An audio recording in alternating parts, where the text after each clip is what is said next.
Hello, Stuart Heath here, CEO and founder of Harvard Grace Capital, with part one of our series, Commercial Real Estate Underwriting. I think you're going to enjoy this.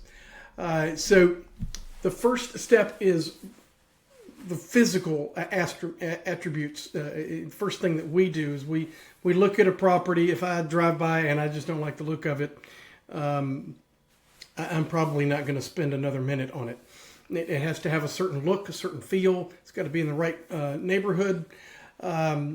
It's got to be an asset class I like. So, the asset classes, generally are multifamily, retail, office, industrial, storage, things like that.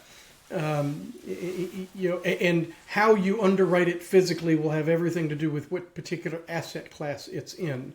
Obviously, a multifamily asset might have hundreds of individual HVAC units, whereas a retail or office building might just have 3 or 4 systems, that all work off of common controls and things like that nature. It can be much more expensive to underwrite a multifamily building, but it's also probably the premier class of all commercial real estate. So in looking at that in an office building, you just understand you're going to look at certain systems, and that will determine who you call in to do an inspection. You don't call a residential guy to come in and look at a large commercial HVAC system, and you don't generally use a residential roofer to come in and look at some of the complex roofing systems that you will have on some commercial properties. Might be membranes, single slope roofs, and that kind of stuff that you don't see on your average single family home. Where is this asset located? Is it in a nice neighborhood? Is it up and coming, or is it declining? How long has it been that way? How old is the asset? Obviously, what does the property need? Does it need any capital expenditures? Maybe it just needs a little TLC. Maybe it needs the parking lot sealed and restriped and a paint job. Maybe it needs more than that.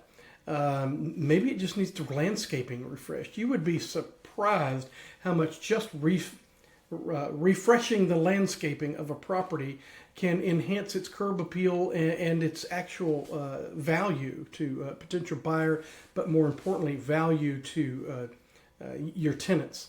You keep a property looking nice, and they want to be there because they want their customer to see them in a nice property.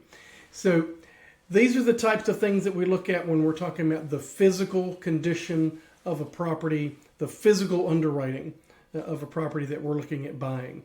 It all makes common sense, but there are some nuts and bolts things that you need to do.